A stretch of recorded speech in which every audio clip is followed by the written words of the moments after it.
మొత్తానికి అమెరికాతో అమీతుమీకి సిద్ధమైంది ఇరాన్. అమెరికాను ఢీకొట్టడం అంటే మాటలు కాదు. యావత్ ప్రపంచంలో అత్యంత శక్తివంతమైన సైనిక సంపత్తి ఉంది అమెరికా దగ్గరే. ఈ నేపథ్యంలో ఇరాన్కు మద్దతు పలికే దేశాలు ఏవి? ఇదే ప్రస్తుతం హాట్ టాపిక్గా మారింది.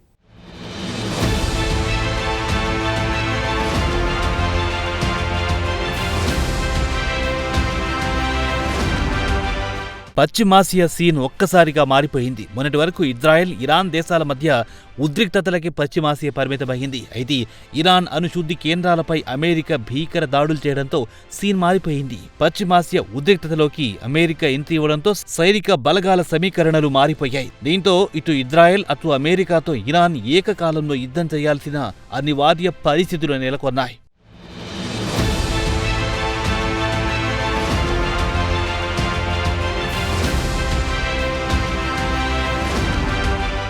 ఈ నేపథ్యంలో ఇరాన్ దేశానికి మద్దతిచ్చే దేశాలేవి అనే ప్రశ్న తెరమీదికొచ్చింది. ఇరాన్కు మద్దతు ఇవ్వడం అంటే అమెరికాతో ఏరికోరి శత్రుత్వం పెంచుకోవడమే.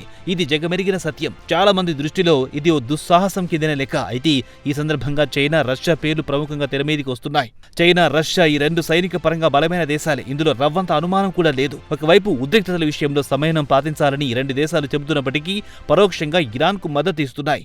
ఇటీవల ఆయా దేశాల నేతలు చేసిన వ్యాఖ్యలు ఇందుకు నిదర్శనం.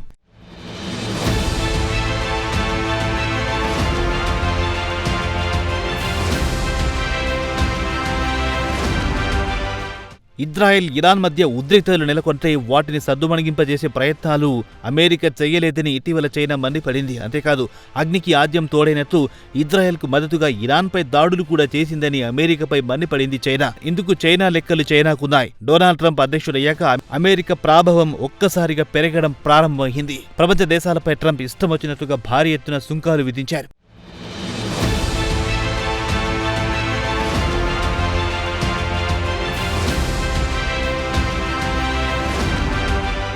ఇక రష్యాకు కూడా కొన్ని లెక్కలున్నాయి. ఇస్లామిక్ విప్లవం తర్వాత రష్యా అనుకూల శిబిరంలోకి ఇరాన్ చేరిపోయింది. అలా చాలా కాలంగా ఇరాన్తో రష్యాకు సన్నిహిత సంబంధాలున్నాయి. కాగా ఇజ్రాయెల్, ఇరాన్ ఉద్రిక్తతల విషయంలో అమెరికా సైనిక జోక్యం చాలా ప్రమాదకరమని రష్యా అధినేత పుతిన్ ఇదివరకే హెచ్చరించారు. అంతేకాదు, ఇరాన్లోని బుషేహర్ అణు విద్యుత్ కేంద్రంపై దాడి చేయడం కూడా సరికాదని ఇజ్రాయెల్ను రష్యా మందలించింది. అంతేకాదు, యుక్రెయిన్ విషయంలో పదే పదే చర్చలంటూ తనను ట్రంప్ సతాయిస్తున్నారని పుతిన్ భావిస్తున్నట్టు తెలుస్తోంది.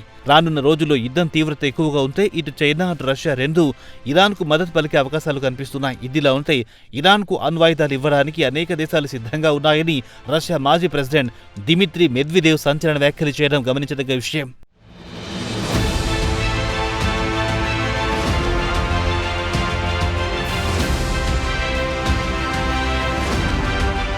కాగా కొన్ని ముస్లిం దేశాలు కూడా ఇరాన్కు మద్దతిచ్చే అవకాశాలున్నాయి. ప్రధానంగా చమురు ఉత్పత్తి చేసే ఇస్లామిక్ దేశాల నుంచి ఇరాన్కు మద్దతు లభించే అవకాశాలు లేకపోలేదంటున్నారు అంతర్జాతీయ వ్యవహారాల నిపుణులు. ఈ సందర్భంగా ఈజిప్టు, జోర్డాన్ దేశాల పేర్లు వినిపిస్తున్నాయి. ఏదేమైనా ఇరాన్ కూడా తనకు మద్దతిచ్చే దేశాలేవో తెలుసుకోవడంలో ప్రస్తుతం బిజీగా ఉంది.